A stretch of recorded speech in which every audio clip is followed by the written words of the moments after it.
Hello friends, आज हम लोग एक बहुत इंपॉर्टेंट टॉपिक पे बात करने वाले हैं और टॉपिक है लो ब्लड प्रेशर। आजकल लो बीपी के केसेस टीन एज के बच्चों से लेकर मिड एज तक के लोगों में दिखाई दे रहा है, जो कि पहले इतने ज़्यादा नहीं दिखाई देते थे।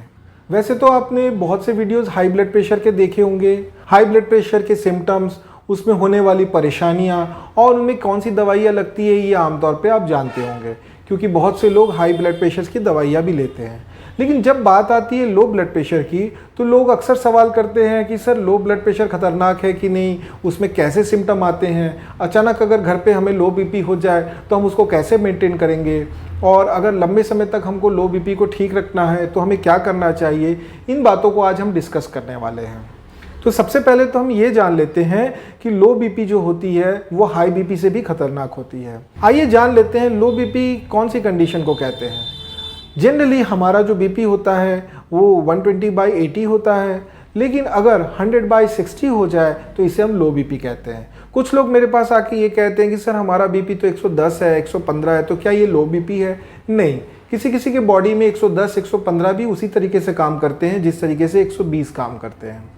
लेकिन हमको साथ में डायस्टोलिक भी चेक करनी चाहिए कि हमारा कहीं 60 या 60 से नीचे तो नहीं जा रहा है। 100/60 अगर आपका बीपी है तो इसे लो बीपी कंसीडर किया जाता है। आइए जान लेते हैं लो बीपी के सिम्टम्स को। तो सबसे पहला सिम्टम्स जो दिखता है वो बहुत ज़्यादा वीकनेस दिखता है। आपको कोई काम करने का मन नहीं करता, हाथ पैर में झंझनाहट रहती है, किसी काम करने की एनर्जी नहीं मिलती, यहाँ से लो बीपी दिखाई देता है। किसी किसी को चक्कर, वर्टिगो आने की समस्या भी रहती है। ब्लड विजन, जब लो बीपी ज़्यादा हो जाए तो आंखों के सामने धुंधला ब्लड विजन होने लग जाता है, और अगर बीपी कुछ ज़्यादा गिर जाए तो आप कुछ देर के लिए फेंट भी हो सकते हैं, बेहोश हो सकते हैं। बीपी अगर आपका 80/40 हो जाए, मतलब ऊपर की वैल्यू 100 से 80 में आ जाए और नीचे की डायस्टोलिक वैल्यू अगर आपकी 60 से 40 आ जाए, तो आप सडन कोलैप्स भी हो सकते हैं और फैटल डेथ भी आपकी हो सकती है। आइए जान लेते हैं लो बीपी होने के कारण। इसमें सबसे पहला है डिहाइड्रेशन। डिहाइड्रेशन किसी भी वजह से हो सकता है। अगर आपको बहुत लूज मोशन हो रहे हैं, वॉमिटिंग हो रही है, आपने पानी बहुत कम पी रहे हैं, या आप किसी फीवर से भुगत रहे हैं जिसमें लंबे समय से आपको बार बार पसीना आ रहा है, फिर बुखार आ रहा है, पसीना आ रहा है, तो इस कंडीशन में आपकी बॉडी डिहाइड्रेट हो सकती है। कुछ लोग धूप में बहुत ज़्यादा काम करते हैं और गर्मियों में लू लग जाता है, इस समय भी आपकी बॉडी डिहाइड्रेट हो जाती है। डिहाइड्रेशन एक बहुत बड़ा कारण है लो बीपी का। दूसरा जो कारण है वो हार्ट प्रॉब्लम हो सकता है। हार्ट में अगर किसी तरह के इन्फेक्शंस आए, हार्ट की वॉल्स में कोई प्रॉब्लम आए, तो आपको लो बीपी की समस्या हो सकती है। थायराइड की प्रॉब्लम, जिसमें हाइपरथायराइडिज्म और हाइपोथायराइडिज्म दो होती हैं। हाइपोथायराइडिज्म में अक्सर हमें लो बीपी की शिकायत मिलती है। लो ब्लड शुगर, शुगर का भी रिलेशन हमारे बीपी के साथ है। अगर आपकी बॉडी में बहुत ज़्यादा शुगर हो रहा है, आपकी शुगर बहुत हाई हो रही है, तो हाई बीपी हो जाएगी। लेकिन अगर आपका शुगर वैल्यू बहुत कम हो रहा है शरीर में, तब भी आपकी बीपी क्या होगी? कम हो जाएगी। हार्मोनल इम्बैलेंस, हमारे बॉडी में बहुत तरह के हार्मोन्स हैं, जैसे कॉर्टिकोस्टेरॉइड हमारी बॉडी बनाती है, टेस्टोस्टेरोन बनाते हैं। अगर इनकी वैल्यूज़ भी अगर हमारी कम हो जाती है तो भी हमें लो बीपी की समस्या होती है। अनीमिया आजकल बहुत ज़्यादा देखने को मिलता है। खून की कमी अक्सर महिलाओं में बहुत ज़्यादा देखने को मिलती है, छोटे बच्चों में भी आजकल देखने को मिलती है। ये भी एक लो बीपी का बहुत बड़ा कारण है। सीवियर इन्फेक्शन, अगर आपको बहुत लंबे समय से कोई वायरल या बैक्टीरियल इन्फेक्शन है और आप बहुत लंबे समय से बीमार चल रहे हैं, या आपको किसी प्रकार की एलर्जीज है, तब भी आपको लो बीपी की समस्या हो सकती है। न्यूट्रिएंट्स की कमी, अगर आपकी बॉडी में वाइटल न्यूट्रिएंट्स की कमी हो जाए, तब भी आपको लो बीपी की समस्या हो सकती है। अगर आपकी बॉडी में वाइटामिन्स, मिनरल्स, इनकी अगर डेफिशिएंसी दिख रही हो तो आपको लो बीपी की समस्या होगी।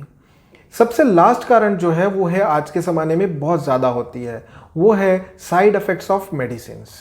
अक्सर हम डिप्रेशन की या नींद की दवाइयाँ बहुत ज़्यादा लेते हैं। जो लोग नींद की या डिप्रेशन की दवाइयाँ लेते हैं, उनमें भी लो ब्लड प्रेशर होने के कारण साफ दिखाई देते हैं। अब जान लेते हैं लो ब्लड प्रेशर को दूर करने के उपाय। इसमें अगर आपका बॉडी डिहाइड्रेट है तो सबसे ज़्यादा हमें क्या करना चाहिए? हमें पानी पीना चाहिए। अगर पानी पीने से भी हमारा डिहाइड्रेशन दूर नहीं हो रहा है तो हमें ORS का घोल लेना चाहिए, जूसेस लेनी चाहिए। इस प्रकार आपका हाइड्रेट हो जाएगी बॉडी और आपका बीपी ठीक हो जाएगा। हेल्दी डाइट और न्यूट्रिएंट्स अगर आप लेते हैं, जैसे विटामिन B12 लेते हैं आप, फॉलेट रिच फ्रूट्स लेते हैं, अगर इस तरह के खाने आप लेते हैं अपनी डाइट में तो आपका लो ब्लड प्रेशर ठीक हो जाएगा। 7 से 8 घंटे की स्लीप। अक्सर क्या करते हैं हम आजकल नींद कम लेते हैं। जैसे आपने देखा है कि आज आप बहुत थक चुके हैं और आप जब सो जाते हैं, सोने के बाद जब आप फिर से उठते हैं तो आपकी बॉडी में एनर्जी होती है फिर से काम को कर लेने की।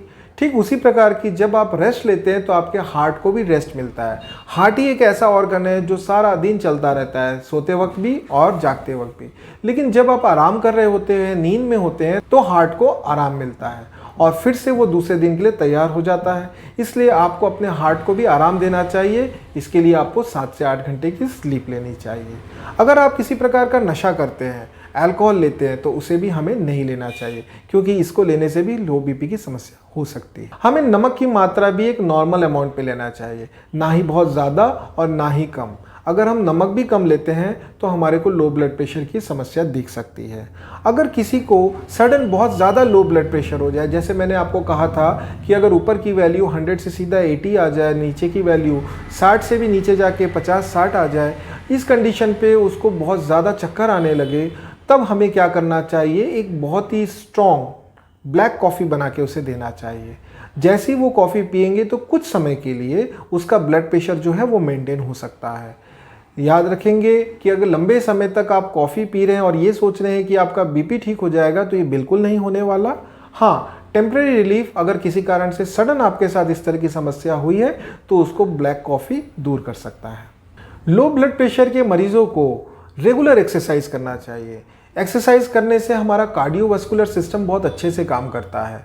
हमारे हार्ट के मसल्स, आर्टरीज, वेन्स ये बहुत लचीले रहते हैं, सॉफ्ट रहते हैं और ये प्रॉपर ढंग से क्या करते हैं, वर्क करने लगते हैं। इसलिए आपको रेगुलर एक्सरसाइज करना चाहिए। लो ब्लड प्रेशर के मरीजों को लंबे समय तक खड़े नहीं रहना चाहिए।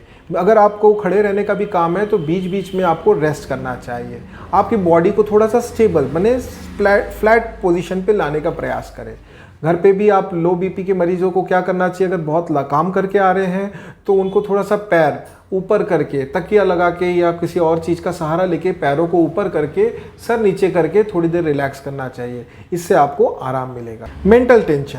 मेंटल टेंशन की वजह से हमारा बीपी बढ़ता भी है और कुछ लोगों में बीपी घट भी जाता है। सडन कोई ऐसी न्यूज़ सुन लिया, किसी की डेथ के बारे में सुन लिया और उस समय घबराहट होने लगता है, तो उस समय कई बार लोगों की बीपी जो है वो कम भी हो जाती है, ठंडा सा पसीना आने लगता है। तो हमें क्या करना चाहिए, मेंटल टेंशन को दूर रखना चाहिए। रेगुलर बीपी चेक कराते रहना चाहिए। हाई ब्लड प्रेशर की तरह लो ब्लड प्रेशर की ऐसी कोई मेडिसिन नहीं आती जिसको हम रेगुलर ले और इसको मेंटेन करें। इसके कारणों को जानकर इन कारणों का इलाज करने से हमारा लो ब्लड प्रेशर करेक्ट हो जाता है। हाँ, कुछ दवाइयाँ ऐसी हैं मॉडर्न मेडिसिन में कि सडन अगर आपकी बॉडी फेंट हो जाए या बीपी बहुत ज़्यादा गिर जाए तो आपको वो नॉर्मल तक ला सकते हैं। लेकिन रेगुलर बीपी को मेंटेन रखने के लिए इन कारणों का इलाज कर ही आपका बीपी को नॉर्मल किया जा सकता है। आशा करता हूँ आपको मेरा वीडियो अच्छा लगा। प्लीज़ लाइक, शेयर और सब्सक्राइब करना ना भूलें। इसी तरह के वीडियोस को मैं आपके बीच में लाता रहूँगा। Thank you.